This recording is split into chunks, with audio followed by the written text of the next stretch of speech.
سلام البنات، لاباس عليكم؟ نتمنى ان الفيديو يلقاكم في احسن حال.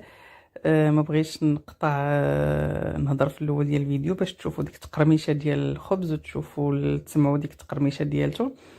فهذا الخبز سائل صراحه ندير حاله في تيك توك، يعني ما كاينش اللي ما جربوش في تيك توك كلشي ولا كيهضر عليه. فحتى انا صوبته يعني شحال من مره، غير دابا قلت اجي نتشاركو معكم لانه صراحه كيجي زوين، يستاهل انه يستاهل التجربه، يستاهل. وكل وحده يعني ملي كتصوبيه المره الاولى والثانيه والثالثه فراه كيولي ساهل وكيولي معتمد عندكم، خصوصا البنات اللي ما كيبغيوش يعجنوا ولا اللي كتجيهم العجينه شويه على حساب كاين اللي كيخدامها الله يحسن العوان كيجيو تجي عيانه ولا شي حاجه. المهم باش ما نطولش عليكم هنا، راه كي تشوفوا يعني بالنسبه للعجينه انا درت سميد ديال الحرشه، ما درتش الفينو، ودرت الفورس قد السميد قد الفورس، جوج كيسان الملحه الخميره القياس ديالهم، وشويه ديال السنيده. اللي ما بغاش دير سنيده دير العسل، اللي عندها العسل وبغات لا باش يعطينا اللون، يعني ماشي على شي حاجه، باش يعطينا داك اللون المحمر. هذا بالنسبه للماء انا شويه كان الحال بارد فجمعته بالماء دافي مزيان صافي. كتبقى تخدموا بهذه الطريقه هذه، راني مجربه الفيديو ولكن راه يعني باين ما كتدلك حتى شي حاجه. كيبقاو نخدموا بحال الشكل اللي كنخدموا به الشيار ولا المخمار ولا شي حاجه، غير المهم باش تخدم لينا سيرتو انا مع دايره السميده خاصها تخدم مزيان صافي. كتجمعوا بحال هكا ما كيبقاوش هذوك الحبيبات وداكشي كيتخدم. هذا بالنسبه كان الفينو راه دغيا كيتجمع ما كاينش مشكل صافي. هنا كنديروا شويه الزيت باش ما يلصقش لينا الفيلم اليمونتير ولا البلاستيك اللي غادي نغطيو بها ولا شي حاجه، وكنخليوه حتى كيخمر ويضاعف الحجم ديالو.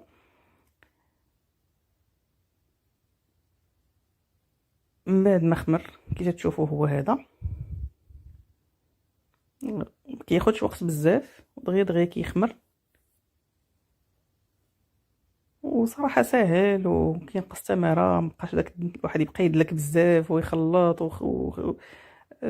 صراحه نتمنى انكم تجربوا، لانه هو انا بعدا شفت في تيك توك راه ما بقاتش شي وحده ما جرباتوش كلشي كيجربوا، كلشي علاش كيهضر عليه، شكون مولاتو، شكون اللي صوباتو، شكون الاولى اللي صوباتو، شكون الاولى يعني دايرين عليه حاله والمدابزه عليه.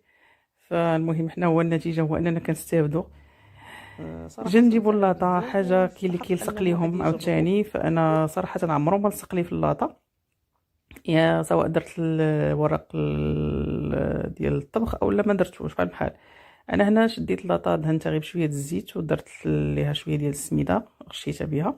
كاين اللي كيدير الزبده، اللي ما عندوش كاع هاد اللاطه ممكن ديروه غير ديك المقله الثقيله ديال الوجده، راه تقريبا كلشي عندهم، دهنوها بالزبده ورشوها حتى هي المهم ضروري دهنوا اما بالزيت ولا بالزبده ورشوه بالسميد ولا الفينو، وهكا نتوما تهنيت. ولكن دهنوا مزيان باش ما يلصقش، لانه هو ما كيبقى الخبز خفيف بزاف وجاري ويعني راه سائل ماشي كيسموه همايا، فباش ما يلصقش معكم وصافي. هذا هو تحاولوا تدهنوا مزيان الجناب ودهنوا مزيان. الا اللي عنده بغى يدير ورق الطبخ فيديرو، وراه كاين اللي دار ورق الطبخ ولصق ليه، لانه كيكون بعض المرات ورق الطبخ ما كيكون النوعيه اللي ماشي زوينه فراه كيلصق ليهم كاينين شي وحدات مساكن لصق ليهم، وملي كيلصق ما كيبغيش يحيد، يعني ضاع داك الخبز، يعني تحيدي غير ديك الفوقاني ديالو التحتاني راه ضاع. كنبقاو نفزقو يدينا بشويه ديال الماء وتنقرصو، نفزقو يدينا بشويه ديال الماء وتنقرصو صافي. قدره يعني كتجلسي حتى المغرب ولا شي حاجه وتنوضي تعجنيه، ملي تجي فين تنعسي طيبيه وانت صابحه عندك الخبز الغدين باش تفطري ما كاينش مشكله، يعني ما كتخميش تقولي لا. اولا اللي ناض الصباح بحال هكا تصلي الفجر ولا شي حاجه تعجنو ما تجي فين شويه غادي طيبو دغيا ما كياخذش الوقت بزاف. وحتى في الفران ما كياخذش الوقت بزاف، لانه الفران يعني خصو يكون مشعول من قبل وسخون مزيان، تكون العافيه ديالته مجهده باش ما يشربوش الفران يجيك قاصح ولا شارب ولا شي حاجه.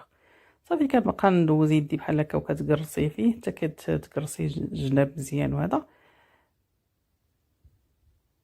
ندوزو شويه يدينا غير من الفوق لانه مع خفيف باش ما يتلصقش لينا. هي كنحيدو داك لاطخاص ديال الصبعان ما يبقاش لنا الصبعنا مطراسين صافي، وكنخليوه يخمر المره الثانيه. بعد ما كيخمر بعد هنا غادي نرشو شويه رشو بجنجلان ولا رشو اللي بغى يدير الزرارع اللي بغى يدير المهم شي حاجه هكا اللي كتزيد باش يزيد، ولا تخليوه هكا عادي راه ماشي مشكل. انا كندير دائما اما كندير شويه البافو ولا شويه ديال الجنجلان. داك الجنجلان من صراحه مني كيتحمر وكيطيب في الفران كيعطي حتى هو واحد المذاق زوين فيه. ممكن تعجنوه به هو والنافع وداكشي حتى هو كيجي زوين.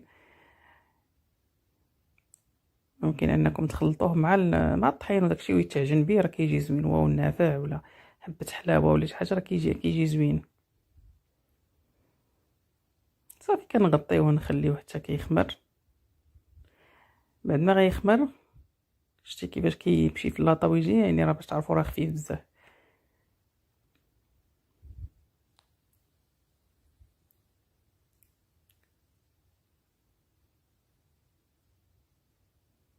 بعد ما خمر غنرشوه بشويه ديال الماء، ضروري ترشو. انا بعدا كنرشو بشويه الماء، ما بانوش لي كيرشوه باش كيعطينا ديك الحموريه، باش كيجينا محمر من الفوق مزيان وكيجي مقرمل. فكنرشوه بشويه ديال الماء صافي، وكندخلوه للفران. الفران كي قلت لكم يكون على 240 ولا 250، صديق كل واحد وشنو عنده، في 240 ولا 250. شفتوا كيفاش راه مني خمر زاد ضاعف لي الحجم ديالو. صافي وكندخلوه للفران، كنخليوه يطيب من الفوق ومن التحت مشعلين عليه. اللي عندهم الفرفاره ما ديروش الفرفاره، راه كتشربوا. انا بعدا حيت طيبته شحال من مره بالفراره ما استقليتش مزيان. الخبز ديالنا هو هذا كي تشوفوا راه مقرمل محمر مفرقع. نتمنى انكم تجربوا صراحه، راه كيجي زوين. المهم كيجي زوين صراحه يعني. فحتى لهنا كنقول لكم اللي يتبع معنا لا فيديو من الاول حتى الاخر وعجباتو لا فيديو ما ينساش يخلي لنا واحد لايك وتعليق، واللي ما مشاركش عندنا في القناه يتشارك، واللي بغي يبارطاجي لا فيديو مع الاهل والاصحاب فمشكور. معايا صاحبتي ملي قلت لها قطعي، راه قطعات هذاك المغصو وخداتو وداتو معاها. قلت لها خدي كتر، قالت لي لا بارك عليا غير هذا نديه باش نفطر به، لان انا صوبته حتى الليل صراحه، يعني حتى المورا المغرب عاد باش طاب.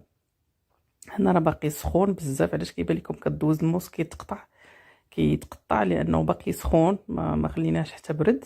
شوف راه باقي طالع منه الدخان، شوف كي تيجي مفروق من الوسط مهوي. فصراحه راه كيجي زوين، ونتمنى انكم تجربوه. ونقول لكم باي باي ومع السلامه الى فيديو قادم ان شاء الله. دمتم في رعايه الله. باي باي.